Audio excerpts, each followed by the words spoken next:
¿Sientes que no logras avanzar en tu vida espiritual? ¿Te has preguntado por qué, a pesar de tus esfuerzos, sigues cayendo en los mismos errores?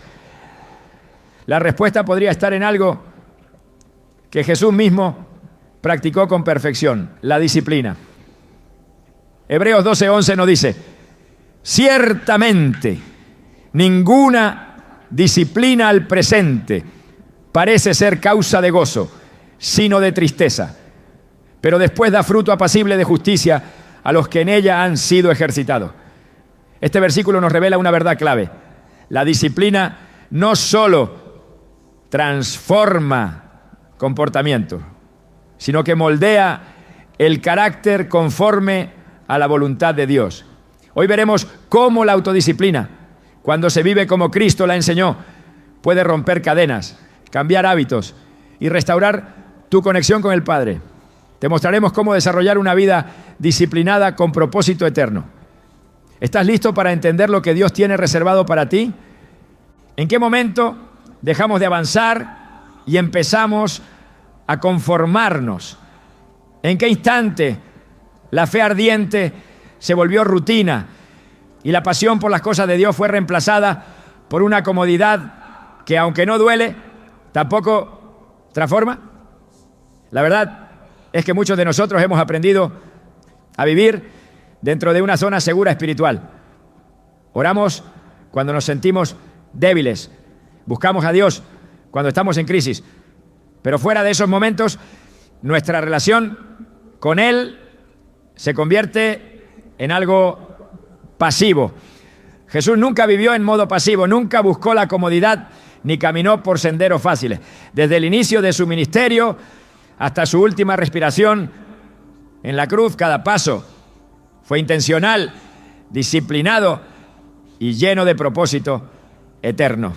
Marcos 1:35 nos dice: muy de madrugada, cuando todavía estaba oscuro, Jesús se levantó, salió de la casa y se fue a un lugar solitario, donde se puso a orar.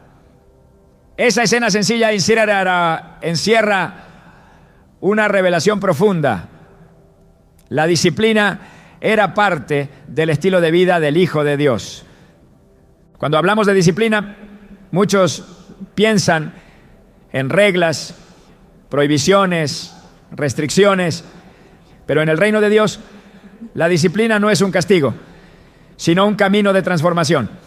Es la herramienta que Dios nos dio para romper los patrones destructivos, para vencer la pereza espiritual y para moldear en nosotros el carácter de Cristo. Hebreos 12:11 nos recuerda esta verdad con claridad. Ciertamente ninguna disciplina al presente parece ser causa de gozo, sino de tristeza, pero después da fruto apacible de justicia a los que en ella han sido ejercitados. Ese fruto apacible de justicia no se produce por emociones intensas o momentos esporádicos de inspiración, sino por una vida entrenada en la obediencia. Jesús no fue llevado al desierto para sentirse cómodo, fue llevado para ser preparado. Mateo 4 nos muestra cómo, después de ayunar 40 días y 40 noches, enfrentó tentaciones directas del enemigo. No estaba débil, estaba enfocado. Su carne había sido negada, pero su espíritu estaba en plena autoridad. Y es aquí donde muchos fallan. Buscamos una vida de fe sin incomodidad, sin confrontación, sin exigencias. Queremos resultados espirituales sin un proceso espiritual. Pero Dios no trabaja sobre la base de nuestros caprichos, sino sobre principios eternos. Y uno de esos principios es que el crecimiento siempre nace del sacrificio. Cuando Jesús llamó a sus discípulos, no les ofreció riqueza, ni fama, ni descanso. Les dijo: si alguno quiere venir en pos de mí, niéguese a sí mismo, tome su cruz cada día y sígame. Lucas 9:23. Esa cruz no es solo símbolo de sufrimiento, es símbolo de disciplina. Negarse a uno mismo no es una consigna para los mártires, es la base del verdadero discipulado. Piénsalo por un momento. ¿Qué parte de tu vida actual refleja una negación real del yo? ¿Cuántas decisiones tomas a diario movido por el espíritu y no por la carne? La falta de disciplina no es solo un problema de voluntad, es un problema de visión espiritual. Cuando no tienes claro hacia dónde vas, cualquier camino parece suficiente. Pero cuando sabes que Dios te ha llamado a más, ya no puedes darte el lujo de vivir con tibieza. En Apocalipsis 3:16 leemos: pero por cuanto eres tibio y no frío ni caliente, te vomitaré de mi boca. Estas palabras de Jesús a la iglesia de la Odisea no son una metáfora suave, son una advertencia directa. La tibieza nace del conformismo. Y el conformismo espiritual es el asesino silencioso del llamado de Dios. Por eso la disciplina importa, porque es la que rompe esa mediocridad disfrazada de paz. Es la que separa al que simplemente cree del que verdaderamente sigue. Hay quienes dicen que aman a Dios, pero no pueden levantarse 10 minutos antes para orar. Dicen tener fe, pero no pueden resistir la presión de sus emociones o el impulso de una tentación. Jesús no vino a darnos una fe cómoda, vino a mostrarnos cómo vivir con un propósito que desafía todo lo que es natural. En Juan 4, cuando sus discípulos le ofrecieron comida, Jesús les respondió: mi comida es que haga la voluntad del que me envió y que acabe su obra. Esa frase lo resume todo. La fuente de energía de Jesús no era el pan terrenal, era la obediencia a su propósito. Muchos están agotados no porque trabajan mucho, sino porque viven desconectados de su propósito. La indisciplina genera desgaste. Cuando no sabes decir no, te llenas de actividades que no edifican. Cuando no tienes una rutina espiritual firme, te vuelves vulnerable al ruido del mundo. La falta de estructura espiritual te hace esclavo de tus emociones. Pero cuando decides seguir el ejemplo de Cristo, todo empieza a cambiar. No se trata de vivir como monje ni de imponer reglas legalistas. Se trata de tener claridad, de entender que cada día cuenta, que cada decisión construye o destruye el futuro que Dios ha diseñado para ti. En Proverbios 25:28 leemos: como ciudad derribada y sin muro es el hombre cuyo espíritu no tiene rienda. Esa imagen es poderosa. Una ciudad sin muro es una ciudad vulnerable, expuesta, sin defensa. Así está el alma de quien no se disciplina, a merced de cualquier pensamiento, de cualquier emoción, de cualquier distracción. Pero el que se disciplina, el que pone muros santos alrededor de su corazón y de su mente, se convierte en Ustalaes, en una fortaleza espiritual. El enemigo puede intentar atacar, pero no encuentra grieta. Esa es la diferencia entre el creyente maduro y el inmaduro, la constancia. Hay quienes solo oran cuando todo va mal, otros solo leen la Biblia cuando están en crisis. Pero Jesús nos enseñó que la intimidad con el Padre no depende de las circunstancias, sino de la decisión diaria. En Lucas 5:16 dice: mas él se apartaba a lugares desiertos y oraba. Esa costumbre no nació del impulso, sino de la convicción. Y esa convicción nace del amor. Porque la verdadera disciplina espiritual no es una carga, es una respuesta al amor de Dios. Cuando entiendes cuánto te ama el Padre, lo mínimo que puedes hacer es organizar tu vida de manera que lo honres. La falta de disciplina muchas veces se disfraza de libertad. Dios me ama tal como soy, decimos. Y sí, Él te ama, pero también te llama a cambiar. Te ama tanto que no quiere dejarte como está. La gracia no es excusa para el desorden, es poder para la transformación. Tito 2:11-12 afirma: porque la gracia de Dios se ha manifestado para salvación a todos los hombres, enseñándonos que renunciando a la impiedad y a los deseos mundanos, vivamos en este siglo sobria, justa y piadosamente.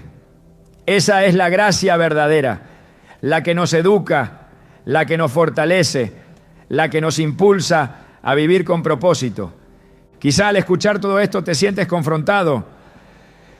Tal vez estás recordando promesas que hiciste y no cumpliste, disciplinas que comenzaste y abandonaste. No estás solo.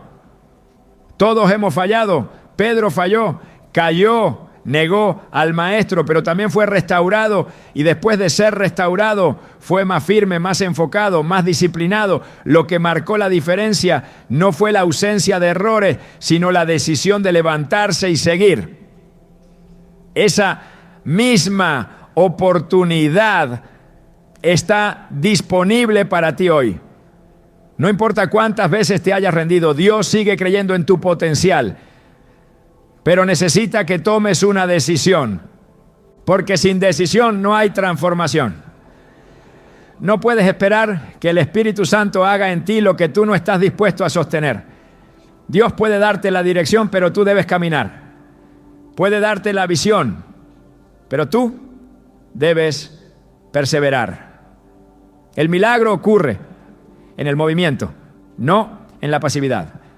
Así como el paralítico tuvo que levantarse cuando Jesús le dijo: toma tu camilla y anda, tú también necesitas levantarte hoy y decidir que no vivirás más en la comodidad de la mediocridad. No se trata de perfección, sino de compromiso. Jesús no llamó a perfectos, llamó a dispuestos. Y la disposición verdadera se prueba en la constancia. No es difícil comenzar algo con entusiasmo. Lo desafiante es mantenerlo cuando el entusiasmo se va. Pero es en esa perseverancia donde el carácter de Cristo se forma en ti. En Romanos 5, 3-4 se nos dice: también nos gloriamos en las tribulaciones, sabiendo que la tribulación produce paciencia, y la paciencia prueba, y la prueba esperanza. Cada acto de disciplina que practicas, aunque parezca pequeño, está forjando en ti una esperanza firme, una fe que no depende de emociones, sino de convicciones. Este es el comienzo de un camino diferente, un camino donde no buscas el aplauso de los hombres, sino la aprobación de Dios, donde cada decisión está guiada por una visión celestial, no por impulsos pasajeros, donde tu tiempo, tus pensamientos y tus acciones reflejan que has decidido salir de la comodidad y caminar como Cristo caminó. Si realmente deseas transformar tu vida, comienza por asumir tu responsabilidad espiritual. Ya no eres un espectador, eres un soldado del reino, y un soldado no se distrae con lo que no edifica. Segunda de Timoteo 2:4 dice: ninguno que milita se enreda en los negocios de la vida a fin de agradar a aquel que lo tomó por soldado. Esta es tu hora. Es tiempo de tomar tu cruz y caminar con firmeza. No estás solo. El mismo Espíritu que fortaleció a Jesús en el desierto está contigo ahora. Solo necesitas decidir. Desde el principio de su ministerio, Jesús nos enseñó que el dominio propio es más que una virtud, es una manifestación de poder espiritual. El momento en que enfrentó al enemigo en el desierto no fue un episodio decorativo de su biografía, fue una declaración definitiva de autoridad sobre la carne y sobre todo sistema que busca seducir al alma. En Mateo 4, cuando el tentador le ofreció convertir las piedras en pan, la respuesta del Señor fue inmediata y certera. Escrito está: no solo de pan vivirá el hombre, sino de toda palabra que sale de la boca de Dios. No dijo sí a su hambre, no se justificó, no negoció con su necesidad. Dijo no. Y en ese no, estaba afirmando que su voluntad no sería gobernada por la urgencia, sino por la palabra. Esta escena no fue una excepción, fue el modelo. Porque cada vez que decimos no a lo que contamina, estamos diciendo sí al reino. Cada vez que negamos una reacción emocional impulsiva, una respuesta pecaminosa, un deseo fuera de orden, estamos ejerciendo un poder que no nace de la fuerza humana, sino de una rendición constante al Espíritu. Gálatas 5:16 lo expresa con claridad. Digo pues, andad en el Espíritu y no satisfagáis los deseos de la carne. Este mandato no es una sugerencia para los momentos de debilidad. Es la base de una vida guiada por el reino. Caminar en el Espíritu implica tener la capacidad de frenar lo que nos arrastra. Y esa capacidad comienza con el dominio propio. El apóstol Pablo reconocía esta lucha interior, pero también afirmaba su victoria sobre ella. En 1 Corintios 9:27 escribió: sino que golpeo mi cuerpo y lo pongo en servidumbre, no sea que habiendo sido heraldo para otros, yo mismo venga a ser eliminado. Golpear el cuerpo no es literal, es un símbolo de negación activa, de sometimiento del yo a la voluntad divina. Esa es la esencia de la disciplina, subordinar lo que se siente a lo que se cree. Sujetar la carne a la autoridad del Espíritu. Cuando aprendes a decir no, estás reconociendo que no todo lo que deseas es necesario, que no todo lo que puedes hacer te conviene, que no todo lo que el mundo aprueba tiene el sello de Dios. La cultura actual exalta la gratificación inmediata, se nos enseña a no postergar deseos, a no negar impulsos, a no resistir placeres, pero el Evangelio enseña lo contrario, que el verdadero poder se manifiesta en el autocontrol. En Proverbios 16:32 se nos revela una verdad profunda. Mejor es el que tarda en airarse que el fuerte, y el que se enseñorea de su espíritu que el que toma una ciudad. Gobernarse a uno mismo es más difícil que conquistar territorio. Y es por eso que el que sabe decir no con firmeza se posiciona en el reino como un auténtico vencedor. El que se domina no solo evita el pecado, también preserva la comunión. Cuando Jesús fue tentado por segunda vez, el enemigo lo llevó a lo alto del templo y lo desafió a lanzarse al vacío, apelando a una promesa del Salmo 91. Pero nuevamente su respuesta fue firme. Escrito está también: no tentarás al Señor tu Dios. No aceptó la manipulación espiritual, no usó su poder para probar su identidad, no cayó en la trampa del orgullo. Este no fue una afirmación de su humildad y su discernimiento. La capacidad de decir no a lo que parece legítimo, pero nace de una motivación errada, es una de las marcas más claras de madurez espiritual. Negarse a uno mismo no es simplemente evitar el pecado evidente, es rechazar todo pensamiento, actitud o acción que no refleje la mente de Cristo. Es discernir entre lo bueno y lo perfecto, entre lo lícito y lo edificante, entre lo permitido y lo santo.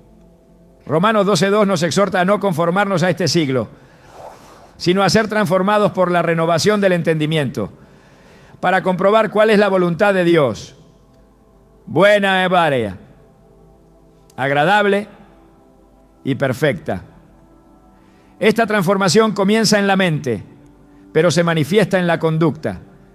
Y solo quien renueva su forma de pensar puede resistir con firmeza las corrientes que intentan desviarlo. Jesús dijo no a la popularidad cuando las multitudes intentaban hacerlo rey. Dijo no al espectáculo cuando Herodes le pidió señales. Dijo no al silencio cuando la verdad debía ser proclamada. Cada no fue una declaración de su fidelidad al Padre. Y ese modelo sigue vigente. Porque el seguidor de Cristo no se define por lo que acepta, sino por lo que rechaza. No se mide por la cantidad de actividades que realiza, sino por su capacidad de decir no a todo lo que pueda comprometer su integridad espiritual, ¿no? La disciplina de decir no nace de la fuerza de voluntad humana, sino del temor reverente a Dios. Un corazón que teme al Señor no cede fácilmente ante lo que sabe que entristece al espíritu. El Salmo 119:11 declara: en mi corazón he guardado tus dichos para no pecar contra ti. Esa es la clave. Almacenar la palabra, atesorarla, dejar que transforme el deseo interior para que cuando llegue la tentación, la respuesta ya esté escrita en el alma. No hay defensa más fuerte que un corazón lleno de la verdad. El que se alimenta a diario de la Escritura desarrolla un discernimiento que no se doblega, porque está cimentado en roca. Jesús fue claro al enseñar que hay caminos que parecen derechos al hombre, pero su fin es camino de muerte. No todo lo que parece inofensivo lo es. No todo lo que es popular edifica. Por eso, el que quiere vivir con disciplina espiritual debe aprender a filtrar, a discernir, a rechazar lo que, aunque se vea bien, desvía del propósito. Mateo 7, 13 a 14 nos habla del camino angosto, del sendero que pocos hallan, pero que lleva a la vida. Ese camino exige no solo fe, sino negación constante. No se puede andar por el camino estrecho cargando con todo lo que el alma quiere conservar. Cada no que dices a la carne es una puerta que se cierra al enemigo. Cada vez que renuncias a una actitud impulsiva, estás declarando que tu vida está sometida al gobierno del reino. El dominio propio es un fruto del Espíritu, como lo enseña Gálatas 5, 22 a 23. No es producto del esfuerzo humano, sino del crecimiento interior de una vida rendida a Dios. Pero ese fruto solo se desarrolla cuando se cultiva. Y se cultiva con decisiones diarias, con negaciones firmes, con una conciencia constante de que fuiste comprado por precio y ya no te perteneces a ti mismo. 1 Pedro 1, 14 a 16 dice: como hijos obedientes, no os conforméis a los deseos que antes teníais estando en vuestra ignorancia, sino como aquel que os llamó es santo. Sed también vosotros santos en toda vuestra manera de vivir. La santidad no se alcanza con emociones intensas, sino con decisiones constantes. Y toda decisión de santidad comienza con un no.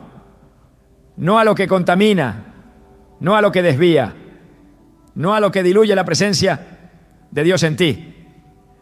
Esa negación es el comienzo de una afirmación más profunda. Sí a la obediencia, sí al carácter de Cristo, sí al llamado eterno.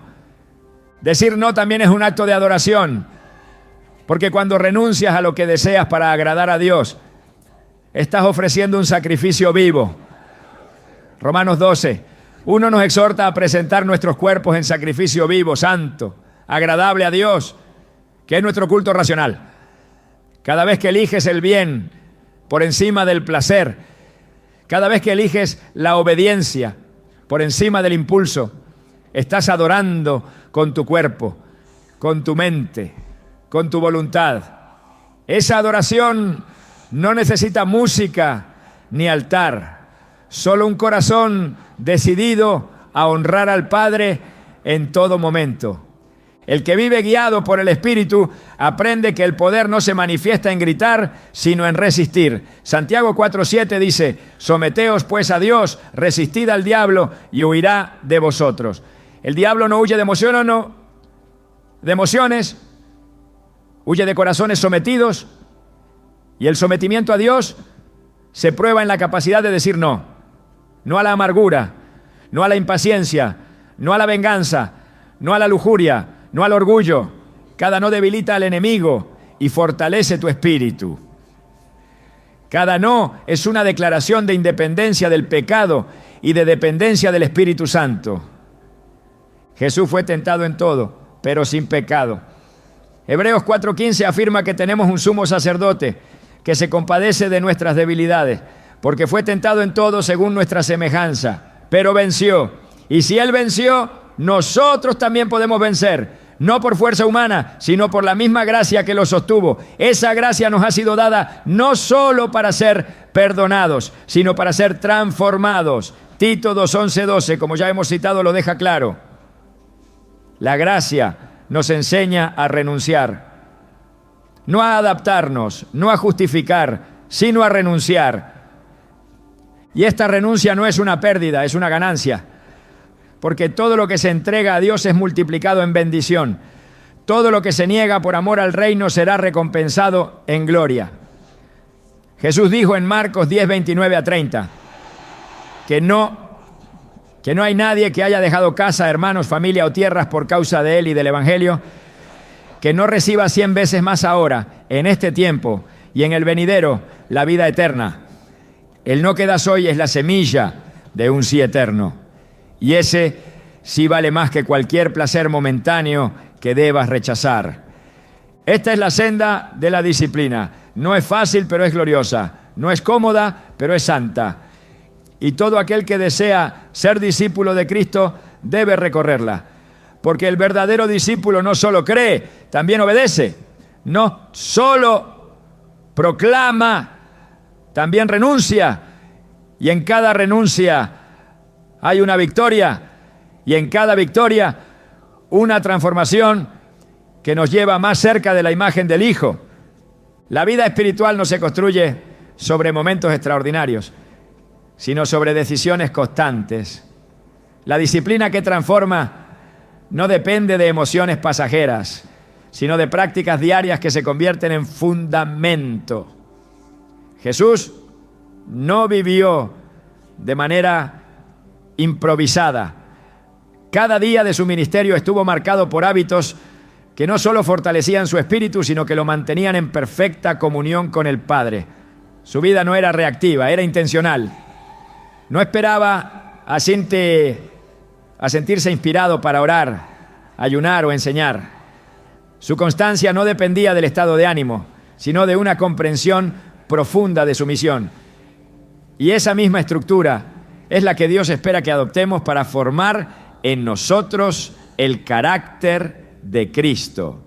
En Lucas 4:16 leemos: vino a Nazaret donde se había criado, y en el día de reposo entró en la sinagoga, conforme a su costumbre, y se levantó a leer. Esa palabra es clave, costumbre. Jesús tenía el hábito de participar del culto, de leer las Escrituras, de enseñar en el templo. No era una excepción ocasional, era una práctica que definía su caminar. Esta constancia no se limita a lo público. En Marcos 1:35 se nos revela otra dimensión de su rutina. Muy de madrugada, cuando todavía estaba oscuro, Jesús se levantó, salió de la casa y se fue a un lugar solitario donde se puso a orar. Esa decisión diaria de apartarse en intimidad con el Padre era una fuente de fortaleza. Cada día comenzaba con conexión divina, no con distracción humana. Y esa prioridad no solo era un acto espiritual, era una declaración de gobierno interior. Muchos desean ser guiados por el Espíritu, pero no están dispuestos a reorganizar su tiempo. Anhelan vivir en plenitud, pero no modifican sus hábitos. Quieren resultados sin transformación, pero en el reino los frutos nacen de una siembra disciplinada. El Salmo 1 describe al hombre justo como aquel que en la ley de Jehová está su delicia, y en su ley medita de día y de noche. No se trata de momentos aislados, sino de una constancia que abarca la totalidad del día. Esa meditación constante es la que forma raíces profundas, es la que sostiene cuando vienen los vientos contrarios. Una vida disciplinada no necesita estímulos externos para mantenerse firme, porque ha sido construida sobre roca. El apóstol Pablo entendía este principio. En Filipenses 4:9 escribe: lo que aprendisteis y recibisteis y oísteis y visteis en mí, esto haced, y el Dios de paz estará con vosotros. No está hablando de ideas abstractas, sino de ejemplos concretos, de patrones de vida, porque lo que repetimos con intención se convierte en parte de nosotros. Las rutinas diarias son más que acciones mecánicas, son vehículos espirituales. Cada hábito es una puerta. Y cuando esos hábitos son alineados con la palabra, cada día se convierte en un altar. No se necesita un evento para tener un encuentro con Dios, Se necesita una decisión diaria de incluirlo en cada acción. El problema surge cuando las rutinas están llenas de distracciones y vacías de propósito. El creyente que comienza el día revisando sus redes sociales, pero termina sin haber abierto la Biblia, ya ha definido quién gobierna su mente. Jesús no hacía espacio para el Padre, vivía para el Padre. Su alimento no era natural, era hacer la voluntad divina. Juan 4:34 nos recuerda sus palabras: mi comida es que haga la voluntad del que me envió y que acabe su obra. Esto no era poesía espiritual, era una práctica tangible. Cada día se levantaba para cumplir un propósito. Cada paso tenía dirección, cada conversación un objetivo eterno. Esa precisión no era producto del azar, era fruto de una vida ordenada bajo la voz del Espíritu. La rutina del mundo está diseñada para apagar el fuego espiritual. Llena el día con urgencias, compromisos, estímulos, responsabilidades que desgastan, pero no edifican. Por eso el creyente necesita contrarrestar ese ritmo con un orden espiritual. No se trata solo de apartar un tiempo de oración, sino de rediseñar la vida entera para que cada área esté bajo el gobierno de Cristo. Desde la forma en que se despierta hasta cómo se administra el descanso. Porque cuando el Espíritu de Dios realmente reina, lo hace en cada detalle. Primera carta de los Corintios 10:31 lo resume así: si pues coméis o bebéis o hacéis otra cosa, hacedlo todo para la gloria de Dios. Esa es la meta, que la vida completa se convierta en un acto de adoración. Una rutina diaria disciplinada incluye espacios de oración constante, de lectura bíblica profunda, de silencio intencional para oír la voz del Espíritu. Pero también implica hábitos saludables que sostienen el cuerpo como templo del Espíritu. No hay divorcio entre lo espiritual y lo cotidiano. Todo forma parte de una misma vida consagrada. Jesús no separaba lo natural de lo espiritual. Lavó pies, multiplicó panes, descansó en la barca y en todo eso manifestó el reino. Porque su forma de vivir no era común, era sagrada. Y ese modelo no fue dado para ser admirado, sino imitado. Daniel también es un ejemplo de este principio. En Daniel 6:10 se nos dice que aún sabiendo que firmar el edicto significaba su posible muerte, entró en su casa y abiertas las ventanas de su cámara que daban hacia Jerusalén, se arrodillaba 3 veces al día y oraba y daba gracias delante de su Dios como lo solía hacer antes. Su rutina no se adaptó a la presión externa, se mantuvo firme porque ya estaba anclada en su identidad espiritual. Su vida no se alteró por las amenazas, porque ya estaba estructurada en fidelidad. Esa firmeza no nace de momentos de inspiración, nace de costumbres sólidas, forjadas en intimidad con Dios. Una vida sin orden espiritual queda expuesta a los ciclos emocionales. Hoy se ora con fervor, mañana se olvida. Hoy se busca la presencia con intensidad, mañana se reemplaza con entretenimiento. Esa inconstancia no produce fruto, solo agota. Santiago 1:6-8 describe al hombre de doble ánimo como inconstante en todos sus caminos y advierte que no espere recibir cosa alguna del Señor. La falta de estructura no es solo un problema logístico, es una puerta abierta al desgaste, a la confusión, a la tibieza. Por eso, el Espíritu Santo nos llama a establecer un orden que refleje la prioridad del reino, un calendario que se alinee con el cielo, una agenda que refleje el propósito eterno. El enemigo no necesita destruirte para detener tu llamado, solo necesita desorganizarte. Si logra llenar tus días de actividades que no edifican, ya ha logrado enfriar tu fe. Pero cuando decides convertir cada parte de tu rutina en una oportunidad para glorificar a Dios, tu vida comienza a emitir un aroma diferente. No necesitas estar en un púlpito para impactar, solo necesitas caminar cada día con fidelidad, con intención, con disciplina, porque cada decisión diaria se convierte en un ladrillo espiritual. Y con esos ladrillos se construye una vida que refleja la imagen del Hijo. Colosenses 3:23 a 24 nos exhorta: y todo lo que hagáis, hacedlo de corazón, como para el Señor y no para los hombres, sabiendo que del Señor recibiréis la recompensa de la herencia, porque a Cristo, el Señor, servís. Esa es la mentalidad que transforma. Cuando lo cotidiano se vive como un acto de servicio al Rey, cada acción adquiere un valor eterno. Lavar los platos, estudiar, trabajar, conversar, todo se convierte en adoración cuando se hace con conciencia espiritual. Esa es la disciplina que transforma, la que convierte lo simple en sagrado. La transformación espiritual no es un evento, es un proceso. Y ese proceso se construye a través de la repetición constante de actos alineados con la voluntad de Dios. Cada hábito nuevo requiere renuncia, esfuerzo, persistencia. Pero con el tiempo se convierte en naturaleza. Así como el cuerpo se adapta al ejercicio constante, el espíritu se fortalece con la práctica sostenida de la obediencia. Hebreos 5:14 afirma que el alimento sólido es para los que han alcanzado madurez, para los que por el uso tienen los sentidos ejercitados en el discernimiento del bien y del mal. Ese uso no es otra cosa que práctica.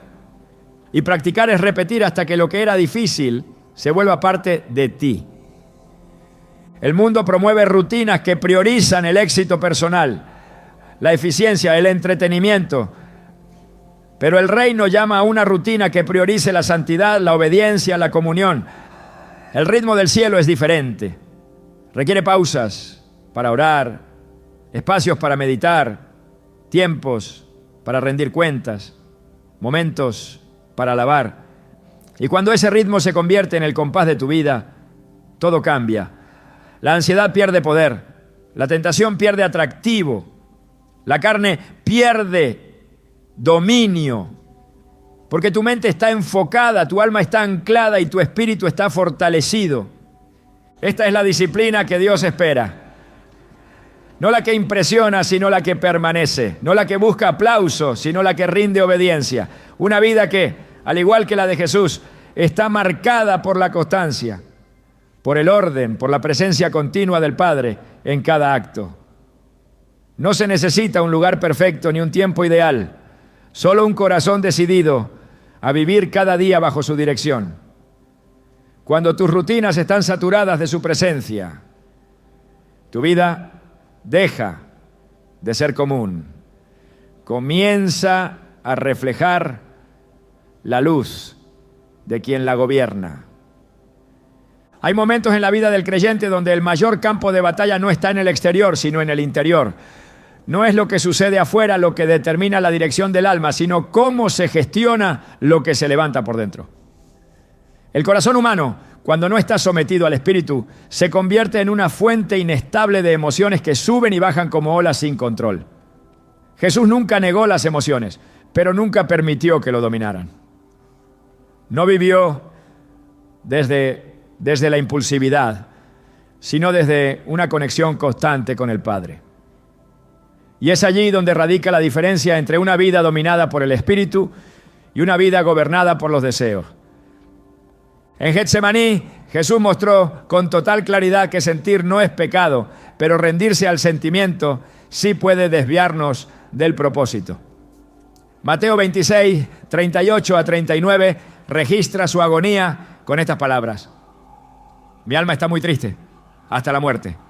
Quedaos aquí y velad conmigo.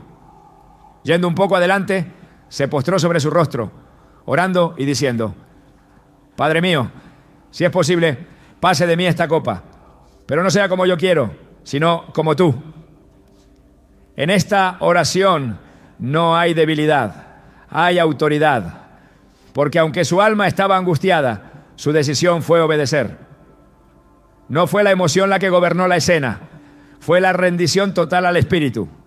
Jesús no fue prisionero de su tristeza, fue Señor sobre su voluntad. El corazón puede ser engañoso, como advierte Jeremías 17:9. Cuando se permite que las emociones no filtradas guíen nuestras reacciones, el alma se expone al caos. Una vida sin dominio de las emociones se vuelve errática. Se ora según el estado de ánimo. Se decide en base al temor o al enojo. Se camina con doble ánimo. Pero cuando el Espíritu Santo reina en el interior, las emociones ya no son el timón, sino la carga que se entrega. Filipenses 4, 6-7 lo declara con precisión. Por nada estéis afanosos, sino sean conocidas vuestras peticiones delante de Dios en toda oración y ruego con acción de gracias. Y la paz de Dios, que sobrepasa todo entendimiento, guardará vuestros corazones y vuestros pensamientos en Cristo Jesús. La paz no es el resultado de circunstancias favorables, es la evidencia de una mente gobernada por lo alto. La disciplina emocional no se alcanza negando lo que se siente, sino sometiendo todo lo que se siente a la autoridad de la palabra. En Efesios 4:26 se nos enseña: airaos, pero no pequéis. No se ponga el sol sobre vuestro enojo. No se niega la emoción, se instruye a administrarla. Dios no demanda perfección emocional, demanda obediencia. Un creyente puede sentirse abatido y aún así adorar. Puede estar angustiado y aún así permanecer fiel. Puede ser tentado a la ira y aún así responder con mansedumbre. El Espíritu no elimina las emociones, las redime. Y esa redención transforma la forma en que se responde. Se habla, se actúa. Jesús mostró una vida emocional equilibrada porque estaba completamente rendida al Padre. Lloró ante la tumba de Lázaro, pero no se dejó atrapar por la desesperanza.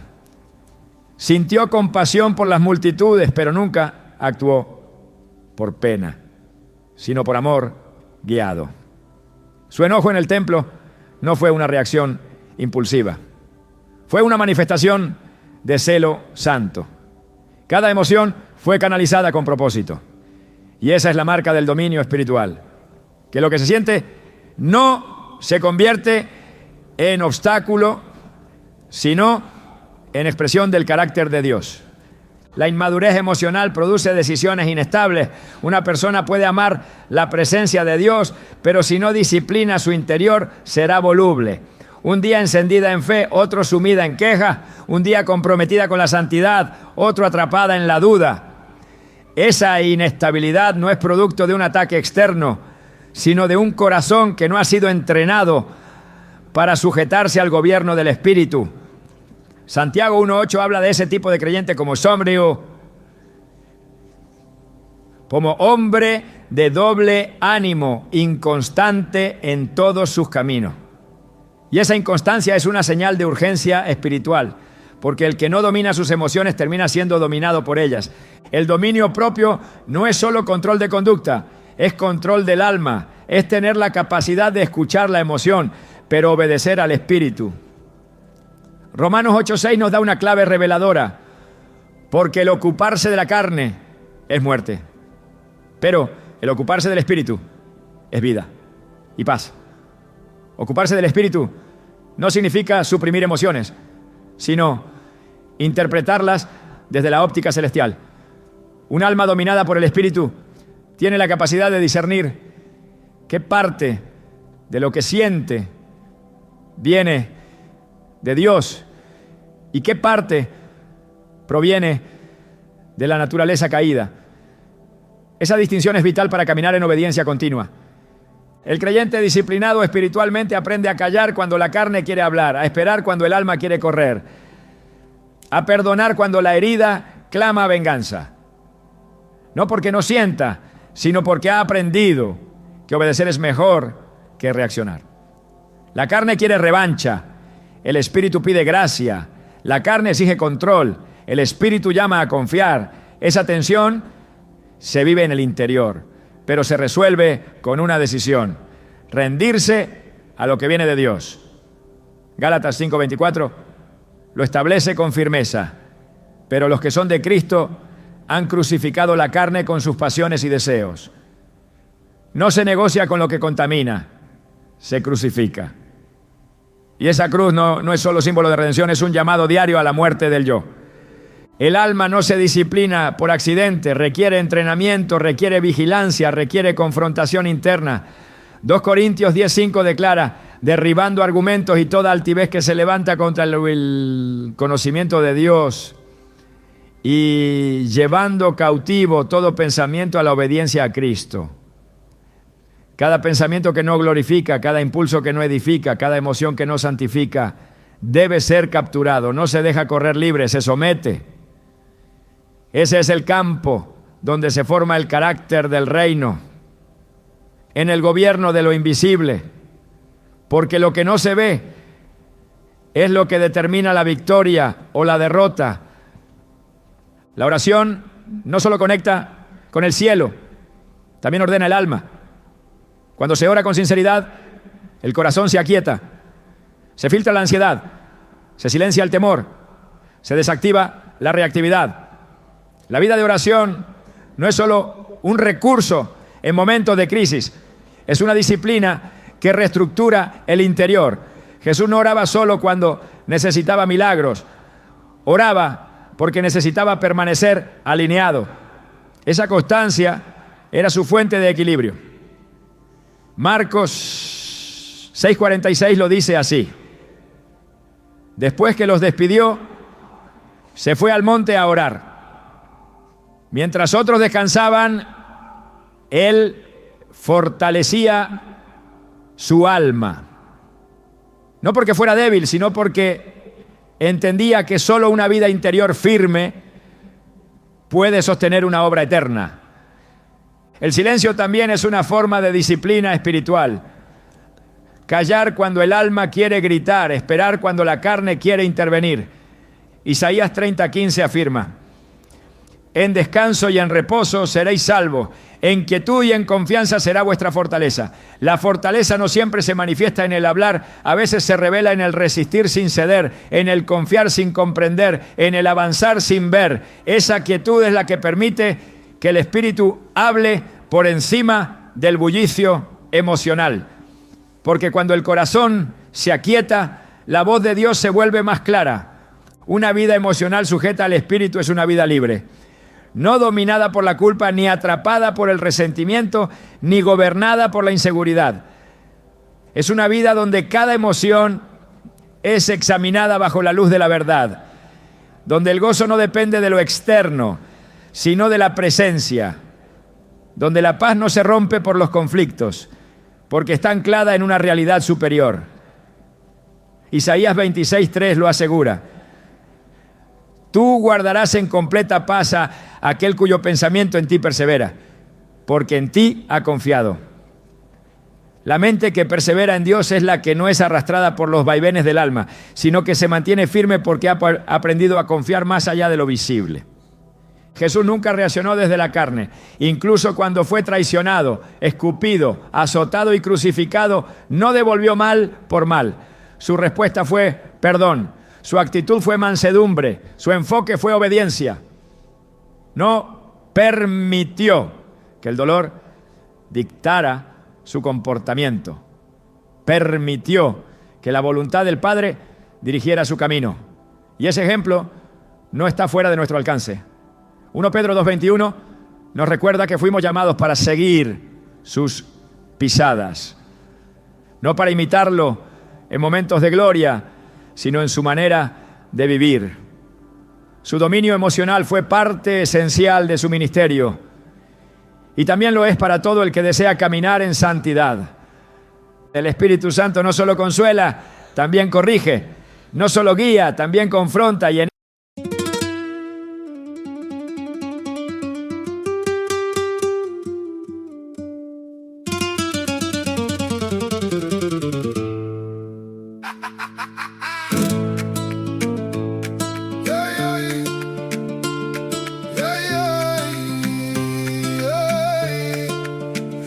la paume brûlée mais je tiens encore. Le cœur en poussière, les yeux vers le nord. Tes mots font la pluie sur mon front fermé. Moi j'avance même quand tout veut me plier. Sous la peau ça danse, ça grince à mort. Dans la cour mon nom résonne plus fort. J'ai gardé le feu dans un vieux tissu. Et chaque cicatrice dit ce que j'ai su. Dis-moi si tu viens ou si tu fuis encore. Je marche dans le vent sans baisser le décor.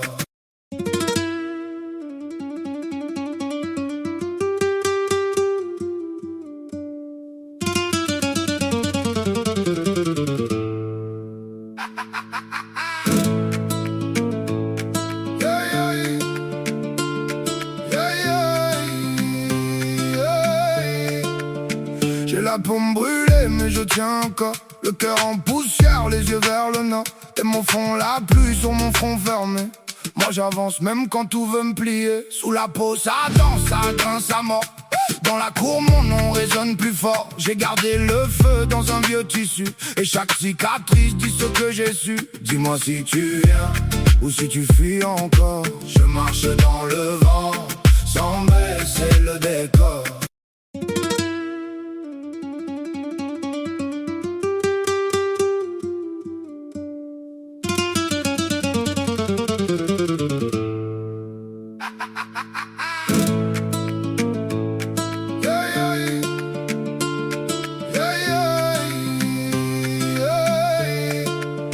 J'ai la paume brûlée mais je tiens encore.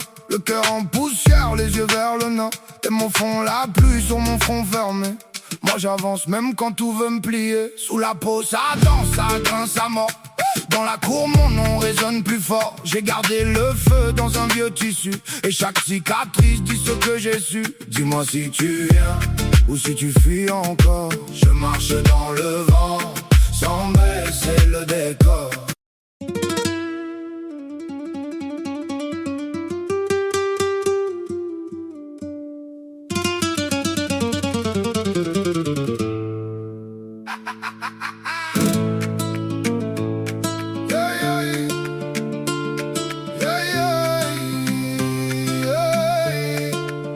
J'ai la paume brûlée mais je tiens encore.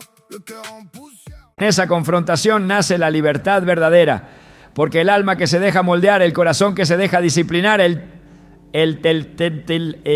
interior que se rinde sin condiciones es el que experimenta la transformación más profunda.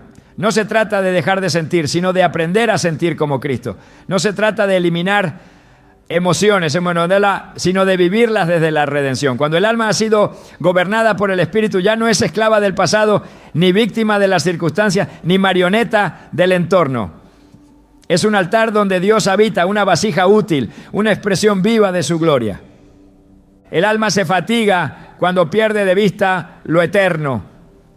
El desánimo no nace solamente del cansancio físico o del dolor emocional, sino de una desconexión con la promesa. Cuando se camina sin claridad, cada obstáculo aparece definitivo. Cada prueba se vuelve insuperable. Cada silencio de Dios se interpreta como abandono. Pero la vida del creyente no se construye sobre lo visible. Se edifica sobre una esperanza inquebrantable. Hebreos 11:1 lo declara con poder. Es, pues, la fe, la certeza de lo que se espera, la convicción de lo que no se ve. Esa certeza no es emocional, es espiritual. No depende de lo que sentimos, sino de lo que hemos creído. Jesús enfrentó la traición, la soledad, la injusticia, el abandono. En cada etapa de su pasión hubo motivos para rendirse, pero en su espíritu ardía una visión clara. Hebreos 12:2 nos revela su secreto, el cual por el gozo puesto delante de él sufrió la cruz, menospreciando el oprobio, y se sentó a la diestra del trono de Dios. No soportó el dolor porque era fuerte, sino porque sabía lo que venía después. El gozo que lo esperaba era más grande que la humillación que enfrentaba. Esa es la disciplina que sostiene. Mantener los ojos fijos en lo eterno cuando lo temporal amenaza con consumirnos. Muchos abandonan su propósito porque han confundido el proceso con el resultado. Piensan que si hoy hay lucha, mañana no habrá victoria. Pero el reino opera bajo principios opuestos a la lógica natural.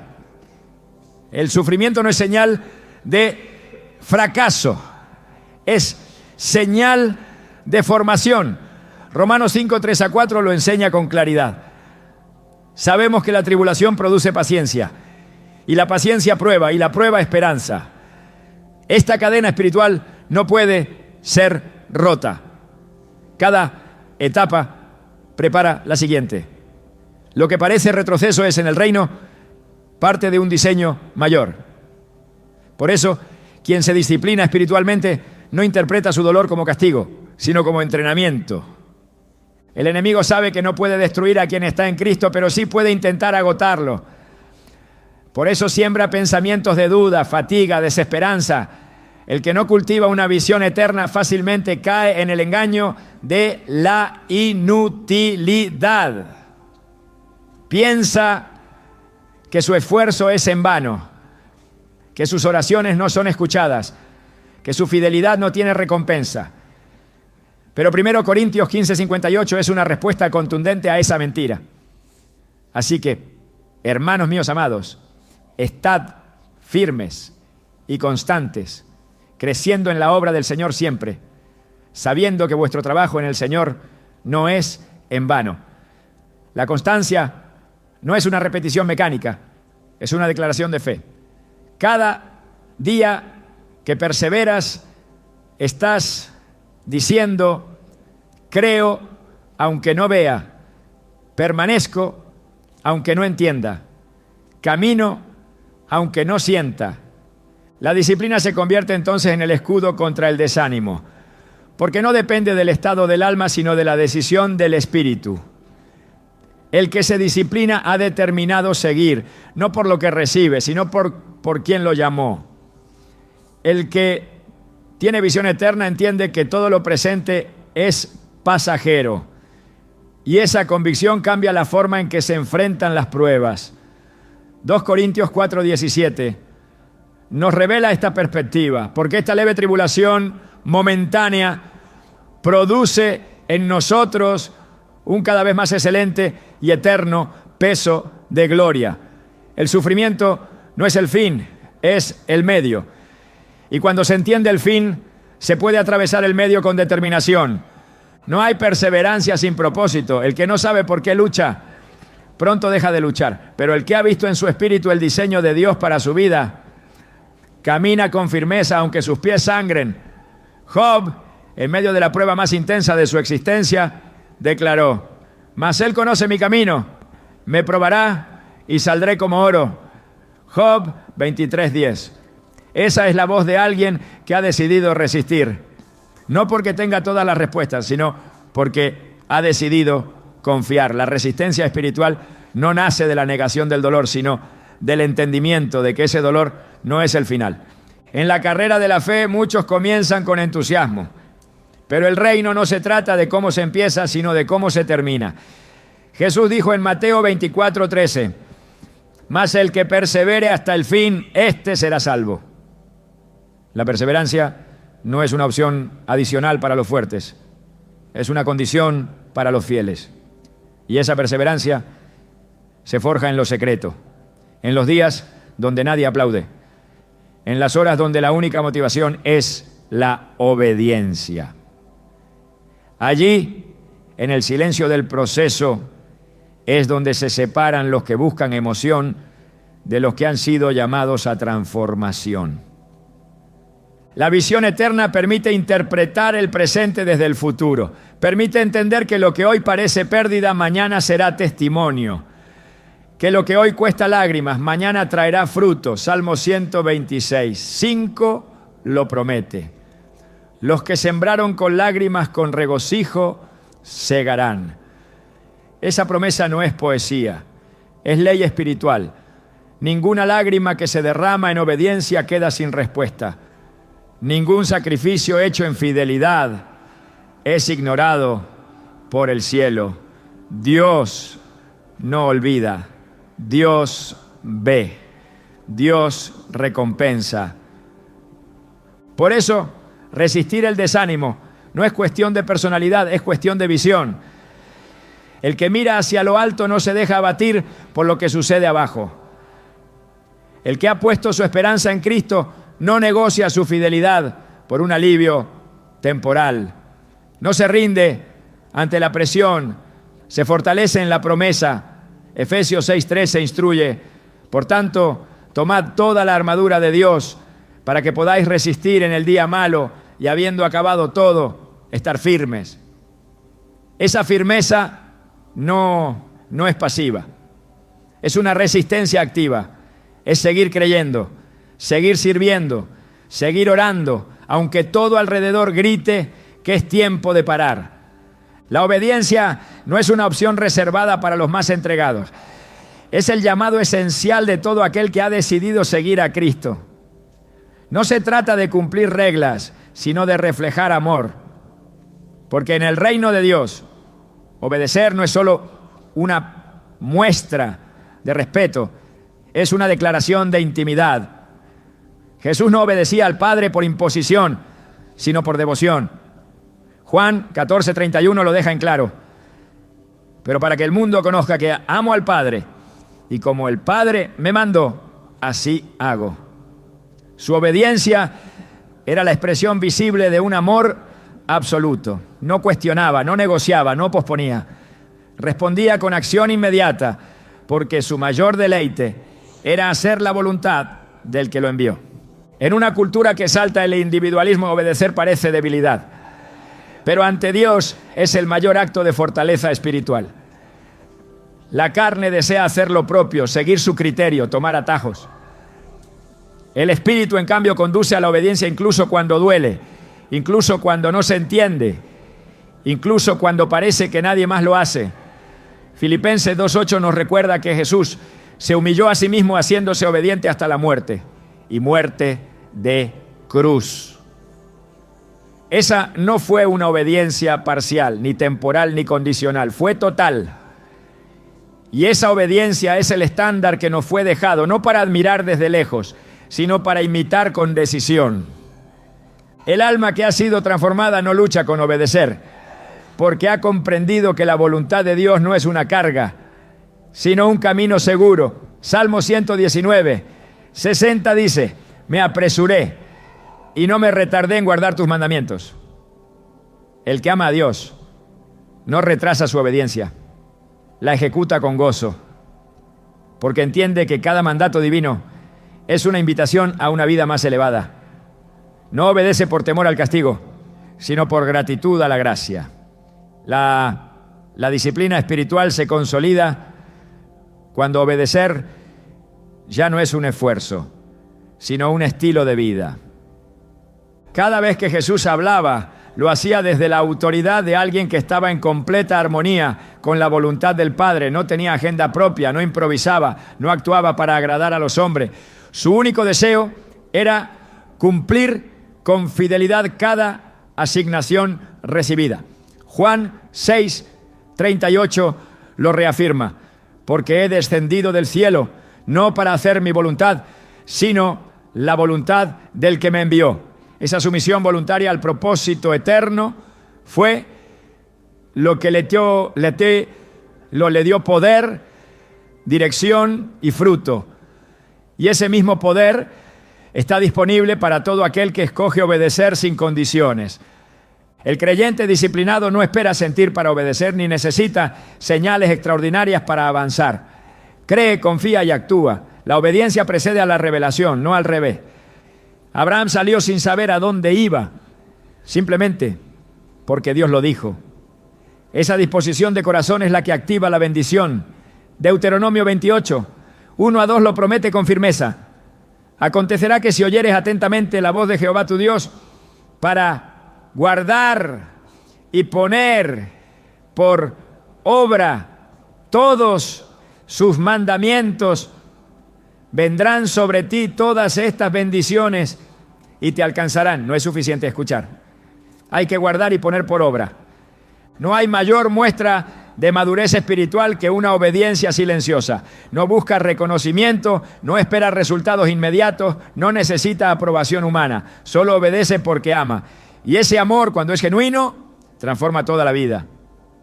1 Juan 5:3 lo confirma. Pues este es el amor a Dios, que guardemos sus mandamientos, y sus mandamientos no son gravosos.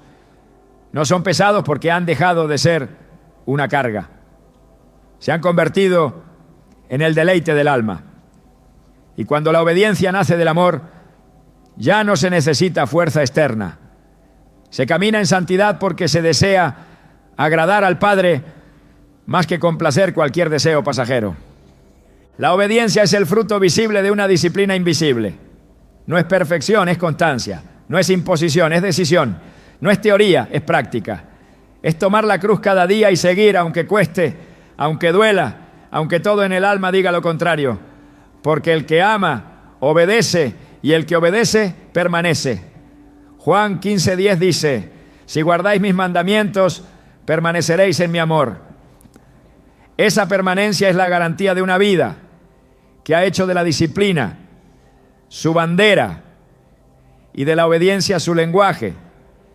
La disciplina no es un fin en sí misma. No se trata de formar hábitos por formar hábitos, ni de imponer orden por el simple deseo de estructura. El verdadero propósito de una vida disciplinada es que puedas habitar plenamente en aquello que Dios soñó para ti desde la eternidad, porque hay dimensiones de gloria, de autoridad, de intimidad con el Padre, que solo pueden ser alcanzadas cuando tu alma ha sido entrenada para sostenerlas. No es Dios quien retiene su presencia, es el alma indisciplinada la que no tiene la capacidad de contenerla. Por eso, más allá del esfuerzo, de la constancia, de la obediencia diaria, hay algo aún mayor: la transformación de tu ser en una morada estable del Espíritu. La vida de Jesús no fue admirable solo por su perfección, sino por su preparación. Cada día, cada decisión, cada negación al yo fue tallando en él la forma exacta de un hijo obediente, capaz de cargar el peso de una misión eterna. Y ese mismo modelo fue puesto delante de nosotros no para contemplarlo a distancia, sino para caminarlo con convicción. Porque tu llamado no es vivir luchando contra ti mismo, es convertirte en una extensión del carácter de Cristo. Una vida disciplinada no busca mejorar la carne, busca que Cristo sea formado por completo en ti. Por eso, si tu meta al disciplinarte es alcanzar algo para ti, tarde o temprano te cansarás. Pero si lo haces para que Él viva en ti con mayor plenitud, entonces encontrarás en cada paso una gracia renovada. No se trata solo de resistir la tentación o cumplir una rutina. Se trata de preparar el corazón para ser un altar continuo. Donde antes había reacciones, ahora hay sabiduría. Donde antes había hábitos desordenados, ahora hay dirección. Donde antes reinaba el impulso, ahora gobierna el espíritu. Esa es la verdadera transformación, cuando ya no vives tú, sino Cristo en ti. Y cuando esa transformación comienza a manifestarse, algo cambia en el entorno, no porque tu voz sea más fuerte o tus acciones más visibles, sino porque tu vida se convierte en una revelación silenciosa del reino. La disciplina que parecía difícil ahora fluye con naturalidad. La obediencia que costaba ahora se disfruta, porque ya no lo haces desde tu fuerza, sino desde su vida en ti. Has sido moldeado no por un sistema, sino por el amor. Y ese amor, cuando es perfeccionado, echa fuera todo temor. Así que no temas al proceso, no huyas del entrenamiento, no evites la formación, porque en cada paso el Padre no solo está obrando a tu favor, también está obrando en ti. Te está haciendo capaz de sostener lo que viene, de reflejar su gloria sin quebrarte, de representar su corazón sin desviarte. Esa es la meta de la disciplina espiritual. No modificar tu conducta, sino convertirte en el testimonio vivo de que Cristo vive. Y esa transformación, cuando es real, no se puede ocultar, se nota, se siente y sobre todo permanece.